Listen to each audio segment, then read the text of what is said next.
देखिए, ये बहुत एक्साइटमेंट की बात है कि कामधेनु इंटरनेशनल प्रोडक्शन ने गोदान नाम की प्रेरणादायक पिक्चर बनाई है, जो अपनी भारतीय संस्कृति, वैज्ञानिक और संवेदनशील को प्रस्तुत करती है। मैं तो चाहूँगी कि प्रत्येक हिंदू और हिंदुस्तानी को, चाहे वो कौन से भी धर्म के क्यों ना हो, उनको ये पिक्चर ज़रूर देखनी चाहिए। क्योंकि गौ माता का सिर्फ जिक्र अपने हिंदू वेदों या पुराणों में ही नहीं लिखा है। मैंने बाइबल पढ़ी है, मैंने कुरान पढ़ा है, और सब में गौ माता का वो मतलब एक पूरा बाइबल में तो एक पूरा चैप्टर है जहाँ पे कहा है कि कौन कौन से एनिमल्स को आप काट सकते, कि कौन कौन से जानवरों को आप अपने भोजन के लिए काट सकते हो, वो भी ईश्वर को समर्पित करने के बाद ही आप खा सकते हो। वरना जो आप ऐसे ही करते हो तो वो पाप ही है, उसको एक कत्ल के इसमें श्रेणी में ही लाते हैं। तो मैंने बाइबल पढ़ी, कुरान पढ़ा है कि सब में एक गौ माता को मतलब इतना स्पष्ट है कि उसका कत्ल ना बाइबल में सही माना है ना कुरान में। तो और मैंने अपने 25 साल ध्यान और तप में, बिकॉज मेरी जो समाधि है वो तुरीय अवस्था तक पहुंची है, और उसमें मैंने पहले भी कहा था कि मैंने कल्कि अवतार को देखा है और उनका कहाँ प्रशिक्षण हो रहा है, किसके द्वारा उनका प्रशिक्षण हो रहा है। कल्कि अवतार जो काफ़ी अपना 10वां अवतार है विष्णु का, वो आने वाले, उनका अगर मैं देख सकती हूँ तो मैंने ये भी देख लिया है कि एक समय आने वाला है कि चाहे वो हिंदू है मुसलमान है, आप देखो जितने भी बच्चे अपने गौ माता का ही दूध पी के स्कूल में जाते हैं, ऋषियों का आहार ही दूध होता है। एक समय आने वाला है कि गौ दूध देना बंद करने वाली है ना, गौ के साथ जो बकरियां हैं, जो फीमेल है, ये सब दूध देना बंद करने वाली है। एक समय आने वाला है, अगर जैसे अभी आज हम हर चीज़ का अति कर रहे हैं, चाहे पानी का, हम लोग मैंने देखा है सब लोग कैसे भी पानी को इस्तेमाल कर रहे हैं। मैं सबको चिल्लाती हुआ पानी को रक्षण करो, चाहे वो देश में हो, तो आगे की पीढ़ी को इस चीज़ का मिल जाए। और तो सेम इज़ विद द गौ माता। गौ माता को कम्प्लीटली वर्जित है सभी धर्मों के अंदर, इसलिए कि एक समय आने वाला है कि गौ माता स्वयं दूध देना बंद करने वाली है। हमजा जी, आज की जनरेशन इंस्टेंट सोल्यूशन और क्विक रिजल्ट चाहती है, तो गोदान धीरे धीरे बिलीफ सिस्टम को बदलने की बात करती है। तो क्या आपको लगता है ये फिल्म ऑडियंस को पॉज लेने और सोचने पर मजबूर करेगी? ये फिल्म तो मैं बोलूँगी मजबूर करेगी। एक संवेदनशील नाम की कोई चीज़ होती है। आप गौ माता को कैसे आप उसको काट सकते हो, बिकॉज एक माँ है, वो दूध देती है, और किसी भी धर्म में देखो माँ को बहुत ऊपर दर्जा दिया है। कभी कभी तो अभी इस्लाम में को तो अल्लाह को पूछा है कि आपके बाद किसको हम उतना महत्व दे, तो उन्होंने माँ को 3 बार उसका उल्लेख किया है कि सेकंड बार भी किसी ने पूछा किसको, तो तवज्जो दी, तो माँ को दिया। माँ क्यों? तो माँ तो हर एनिमल्स की जो माँ होती है, चाहे वो बकरी है, ये है, इनसे दूध मिलता है, उससे पूरा आपका जनरेशन बढ़ता है उस दूध से। आप उसको ही काटोगे तो आपने आप माँ को काटने के बराबर ही हो गया। तो आप सोचो आप आगे की पीढ़ी को दूध मिलेगा। आजकल की फिल्मों की बात की जाए तो आजकल की फिल्मों के बारे में अगर जरा से भी रिलीजन के बारे में कुछ ज्ञान देने की कोशिश करते हैं तो लोगों से प्रोपेगेंडा फिल्म मानते हैं, तो क्या कहेंगे उसके बारे में? नहीं, ये सब नहीं करना चाहिए। और मैंने सबको देखा है कि किधर हम लोग विकृत हो गए, सब लोग विकृत मानसिकता के हो गए। जिधर भी थोड़ा सा हम लोग हिंदू गाय को देखोगे तो दूसरे दो कौम के लोग हंसने लगते, क्या हंसने का है, ये कर्मा है, हम लोग जाके आके उधर ही आएंगे, आज आप हमको खाएंगे, हम आपको खाएंगे। मतलब हमारे कर्म लिखा है, हमारे भागवत गीता में तो यही लिखा है कि आप जो करोगे वो आप वो पाओगे। तो कहने का तात्पर्य क्या है कि आप जैसा आप दूसरों को दोगे वही आपको कष्ट होगा। फिर जब आपके लोग कटते जाएंगे तो हम देखते कि कोई किसी में भी संवेदनशील नहीं होता है। क्यों? अभी सब जगह हम लोग सब जगह देख रहे हैं कि सब युद्ध में सब कैसे भी जा रहे हैं, कितने लोग भूखे, कहाँ भूखे। ये सब दंड है, ये सब कर्मा है।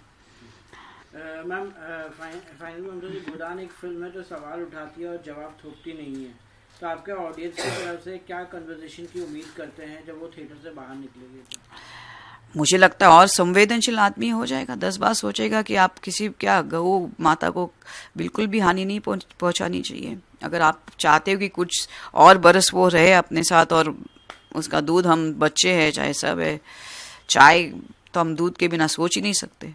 तो आप ही सोचो क्या कर रहे हो आप। मैं सब मनुष्य को बोलेंगे सोचो आप क्या कर रहे हो। 50 साल मैंने देखा है कि ये सब होने वाला है। Ma'am recently A R Rahman की कंट्रोवर्सी आई थी जहाँ पे उन्होंने कहा था कि उनको इतना काम नहीं मिल रहा था जितना 90s में मिलता था, 8 साल से उनके पास इतना काम नहीं है। तो उनका कहना है कि वो कहीं ना कहीं जो है धर्म को मानते हैं कि मतलब जो माइनॉरिटी के हैं इसीलिए उनको इतना काम नहीं मिल पा रहा। तो क्या कहेंगे? देखिए, मैं तो सोच रही हूँ, आई एम सो फॉर्चुनेट, मैं 90s में मैंने काम किया। बिलीव मी, हम सब हिंदू मुसलमान, बिलीव मी, मैंने नहीं सोचा मेरे साथ आमिर खान ने काम किया, शाहरुख ने काम, हमने कभी एक दूसरे का धर्म ही नहीं देखा यार, सीरियसली। अभी मैं क्या लोगों को बोलूँ, आमिर खान मेरे घर में आके, हम लोग जब बाजी कर रहे थे तो मेरे घर में आके बैठते थे। कितने बार मैंने शूटिंग की है तो मेरे घर में आके मेरे बेडरूम में जाके, वो उस वक्त ऐसा नहीं था कि वैन्स थे, कि वैन है तो हम लोग चेंज करेंगे कपड़े। उधर अगर लोखंड वाला में अगर आमिर खान काम करते तो वो सीधा मेरे बेडरूम में जाके वो चेंज करते थे कपड़ों को। और मेरी माँ बोलती थी इवनिंग को जब मैं आऊँगी शूटिंग के बाद कि आमिर आके गए थे वो, उन्होंने, बिकॉज वहाँ उस वक्त ऐसा नहीं होता था। हम लोग किसी के भी घर में घुस जाके हमारा ड्रेसिंग करके शूटिंग, रास्ते पे शूटिंग करते थे। तो कहने का तात्पर्य, उस वक्त हमने देखा ही नहीं। और बाजी जब मेरी शूटिंग चल रही थी, चाहे वो आमिर खान के साथ की नो, हम लोग शूटिंग के बाद सीधा मेरे घर पे आते थे, वो जाके मेरे किचन में जाके चाय बनाता था। तो कहने का तात्पर्य ऐसी हमारी। और जब हमारा वर्ल्ड टूर हुआ, मेरा एक वर्ल्ड टूर हुआ आमिर खान और शाहरुख खान के साथ, तो हम एक दूसरे के घर में बैठते थे, कोई सब चाय बना रहा है, कोई ये बना रहा है, कोई बैठे हैं, हम लोग डिस्कस, वी नेवर थॉट कि ये मुसलमान है। और अभी क्या विचित्र हो गया, अभी वाकई ही बॉलीवुड में ये सब चीज़ आ गई, सब जगह ऐसा हो गया कि ये हिंदू की पिक्चर है, इसको ना देखो, ये मुसलमान का एक्टर, उसको, ये सब बंद हो।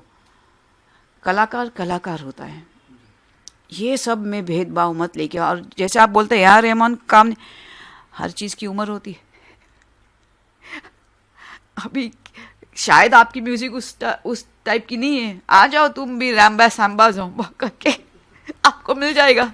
हाँ, मुझे किसी का बोलना नहीं चाहिए। अभी काफ़ी अच्छे अच्छे सिंगर घर में बैठे हैं, किसी ने बोला कोई ये बैठा है वो बैठा है, तो तुम लोग नहीं बना पा रहे हो तो आ जाओ, मैगी नूडल्स खा के वो बनाओ। आज के जो म्यूजिक है इधर से निकल के बाहर जाते हैं, ऐसा बनाओ तो आप आ जाओगे इन, यूल बी। मैम आपको लगता है कि आजकल की जो फिल्में बन रही हैं या जो म्यूजिक बन यो हनी करो तो आ जाओगे आप। ए आर रहमान को बोले चेंज करो, आपका भी ओल्ड हो गया, वो हमारे कान में अच्छे लगते थे, अभी यंगस्टर्स में इतना पेशेंस नहीं है, ठीक है ना। आजकल की जो फिल्में बन रही है, जो म्यूजिक बन रही है, उस हिसाब से आप क्या कहेंगे उसके बारे में? कि मतलब आपको लगता है कहीं ना कहीं चेंज होना चाहिए लोगों को? अभी कुछ रहा ही नहीं, अभी यंगस्टर्स की जैसी सोच है ना वैसी गाने बन रहे हैं, और वैसे ही म्यूजिक डायरेक्टर आ गए, सब पॉपकॉर्न खाने वाले म्यूजिक डायरेक्टर आ गए बॉलीवुड के अंदर। बेचारे ए आर रहमान को तो खुशी होनी चाहिए, मैं अपना कचरा क्यों करूँ इधर आके, इस जनरेशन में गाना क्या बनाने। हाँ, अभी कैसे कैसे शब्द भी आ गए। अच्छा, मैं जब दुबई में थी, मैं ध्यान कर रही थी दुबई में, और कभी कभी ऐसे लोग आते थे कहाँ से भी, बिकॉज वो तभी मुझे देखते थे कि मैं बॉलीवुड की एक्ट्रेस, वो बिकॉज मैंने अपना आध्यात्मिक मेरे अंदर ही रखा था। मैं सोचती थी मैं आध्यात्मिक हूँ, मैं अंदर ही रखूँ, क्या उजागर करना है। हाँ, कोई आगे डिस्कस करता है तो उसको बोलूँगी, वाह मैंने भी ध्यान किया, तब किया, मैंने पुराण पढ़े, वेद पढ़े। लेकिन जब मैं बाहर निकलती थी लोगों के लिए, मैं बॉलीवुड स्टार होती थी, तो एक बार मेरी जो लेडी मेरे घर में काम कर रही थी बोलते, मैडम आपने कमीने देखी पिक्चर? मैंने कहा बिलीव में, मैंने 12 साल, बिकॉज आप बोलते हैं ना ईश्वर की और अल्लाह की हम आराधना करते या ध्यान करते तो सब कुछ छोड़ देते। मैंने देखी नहीं 12 साल, कोई पिक्चर ही नहीं देखी। तो मैंने कहा कमीने क्या, sorry excuse me what, and वो क्रिश्चियन थी। मैंने कहा मैम डिड यू सी कमीने? आई सेड कमीने क्या देखने का है? तो बोलते नहीं पिक्चर इज कम कमीने में। कहा अरे वाह, कमीने जैसी टाइटल आ गई पिक्चर, इसकी अभी क्या होना चाहिए, उसकी लिरिक्स क्या होगी जिसका टाइटल ही कमीने है। तो से इस्तीफा दे दिया। या देखिए, महामंडलेश्वर का इसलिए मैंने इस्तीफा दिया बिकॉज ये जो पुरी के जो शंकराचार्य है, और वास्तविक मैंने फरवरी में जब मैं महामंडलेश्वर बनी, मुझे ये सब इनके बारे में, मतलब मैं नहीं बोलूँगी सब ऐसे ही है, लेकिन मैंने देखा है कि बहुत तादाद में महामंडलेश्वर बनाए जा रहे हैं। इनका कोई महंत भी, और मुझे मालूम है कि काफ़ी तपस्या के बाद आप महंत बनते हो, उसके बाद काफ़ी साल आप और ध्यान तब करोगे, और मतलब बिकॉज भगवान की जो ये है नॉलेज है, आध्यात्मिक जीवन है, it is so deep, it is so deep. आप इवन 25 साल मैंने दिए, मुझे ऐसा लगता है मैंने अभी कुछ भी नहीं अचीव किया है।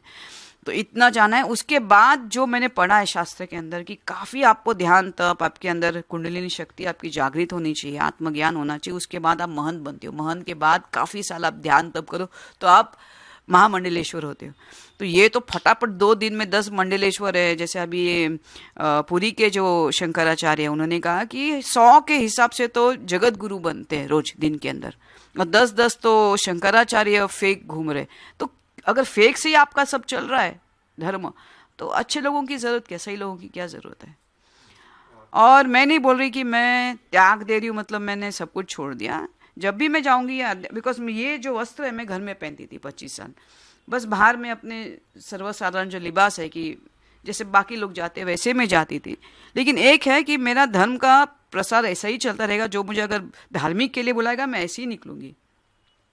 लेकिन जब ऐसा जाने का, जैसे जय कृष्ण मूर्ति है, जैसे जय कृष्ण मूर्ति ने कोई लिबास नहीं रखा, लेकिन उनका सत्य काफ़ी किताबें उन्हें लिखी। तो मुझे ऐसा ही मेरा सत्य को मुझे आगे ध्यान तप को मेरे अंदर जो आत्मज्ञान है, मेरे अंदर जो मैंने जो भी मेरे गुरु से और मेरे ध्यान द्वारा मैंने अर्जित किया है, वो मैं पुस्तक द्वारा, डिबेट्स द्वारा मैं दूंगी। और मैं आऊँगी अपने सिंपल कपड़ों में, बिकॉज जब मैं ये पहनती हूँ लोगों को लगता है या तो मैं बीजेपी के साइड की हूँ या मैं ये नहीं, मेरा किसी पार्टी से कोई लेना देना नहीं। मैं हर चीज़ में या तो सही या तो गलत देखती हूँ।